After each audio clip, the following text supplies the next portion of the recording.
Great. Name Islam, born Muslim, come from Iran. Triple threat to the world. No matter where I go, somewhere, someone hates me.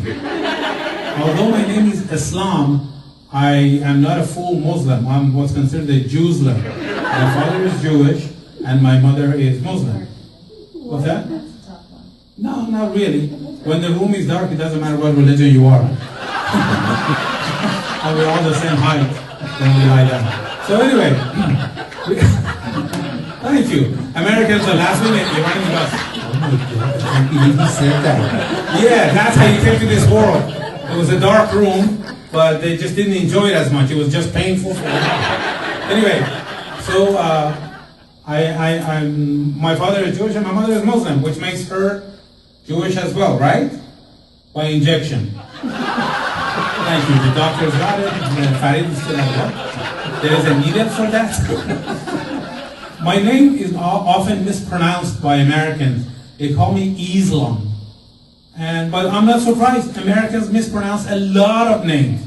Like Al-Qaeda. It's not Al-Qaeda. Do you know how you properly pronounce Al-Qaeda's name? Al-Qaeda. What's that? Al-Qaeda. The lights are too bright. I can't hear you. What is it? Al-Qaeda. Thank you. There's another terrorist among us who knows how to pronounce it properly. Which branch of Al-Qaeda are you from? I don't recognize you. Not from the Afghanistan. Okay. Is there anything going down tonight? I don't want to waste a bomb on me. But now, you know what really upsets me? These suicide bombers who blow themselves up and they say they did this for Islam. My name is Islam. I don't ever remember telling them to do this. Seriously, and why do they do it? Because they promised to be in heaven with 72 virgins. Are you serious? Nowadays, you can't even handle one woman because there's so much expense. And having 72 women, you know what the downside to it? You have 72 mother-in-laws. Those are the real terrorists. Those are the ones who terrorize your life. When I'm at the airport, they open my passport because I travel internationally a lot. They're like, your name is Eslam? It's like, no, it's Islam. And you're from Iran? Iran? You make it sound like it's track and field. No, it's Iran.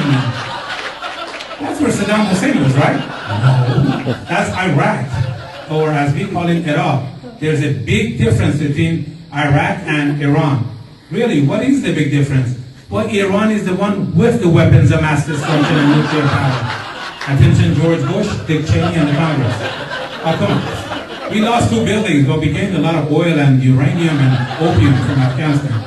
When I was in school, if you believe I went to school and became a comedian, we used to experiment. And if you're my age, you know what I'm talking about. Maui Wawa. And you know, when you smoke weed, you talk a lot of crap that makes no sense. Right, sir? I didn't try it. Oh, you don't do weed? You do coke? I know. Pepsi? No, neither? No. Diet Coke? No, we were getting high in a party. It was me and my Mexican friend and my black friend, Tyrone and Juan, but we can figure out which one was which. And the subject of where Jesus was from, Jesus had to be Mexican because his name was Jesus. His mother didn't know who his father was, and he was always in trouble with the law. Tyrone said, no man, said, Jesus wasn't Mexican, he was black because he called everybody brother, and nobody would ever hire him. I'm like, wait a minute, Jesus was not Mexican or black, he was Persian, and I prove it to you, and if you argue with me, I take you hostage.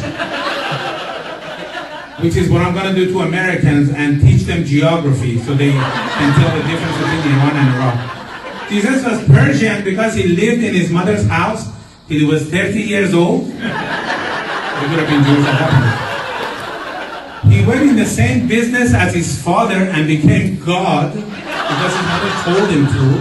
And just like every Persian boy, he thinks his mother is a virgin and his mother thinks his son is God to women all over the world.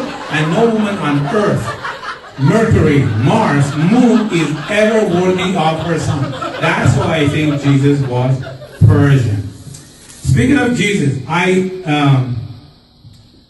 the way I learned about Jesus, it was funny because I came to America and I didn't speak English very well. So I lived in an apartment building on Reseda Boulevard. Do you know where that is, Reseda? And it's for low-income housing, basically. What I didn't know, these apartments were infested with cockroaches. And I didn't know the word cockroach. So, but I wanted to, I'm Iranian, I always have to complain about something. So I called the landlord, says, yeah, who's this?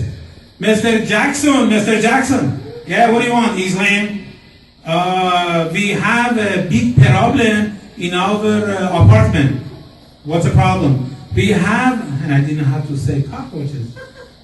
We have many, very many animals here. Wait a minute, this is a no-pet building. If you're gonna have pets, you're gonna have to pay $50 extra every month. I know, understand what you say because I doesn't speak English very well, okay?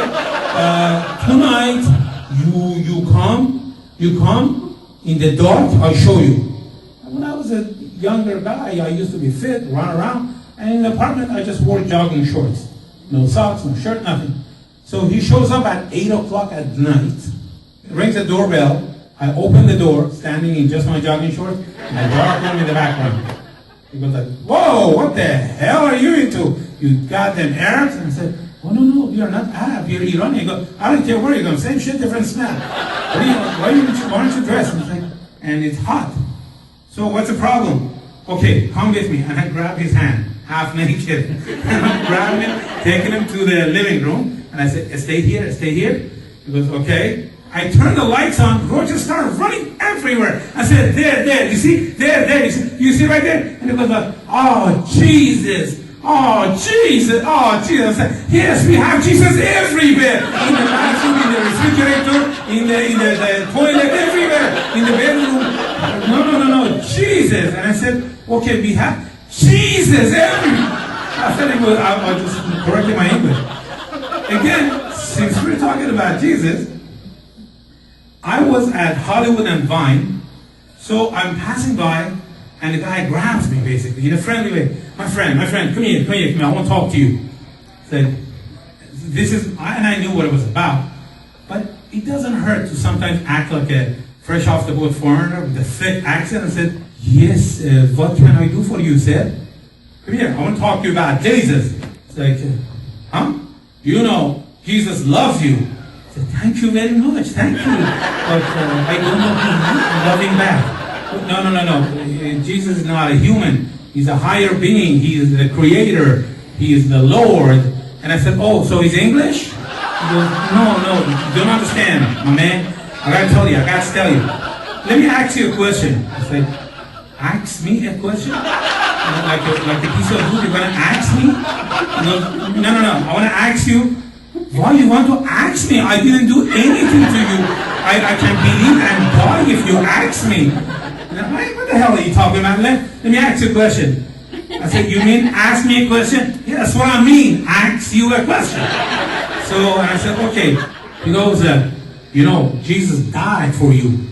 I said, really? Shit, I feel so bad because I didn't even know him. Why didn't he die for one of his friends? And then it goes like, Jesus can save. And I said, that's great. The economy is really bad. Be sure and help his friends. Thank you very much. That's what I do. I do want to thank you very much. And if I could give you a tip for the future, if you ever go out, make sure you Uber. Speaking of Uber, an Israeli company has bought Uber, and they are partnering up with Uber. And in Israel, they call it Juber. And if you're Orthodox Jew, you get the ride for free.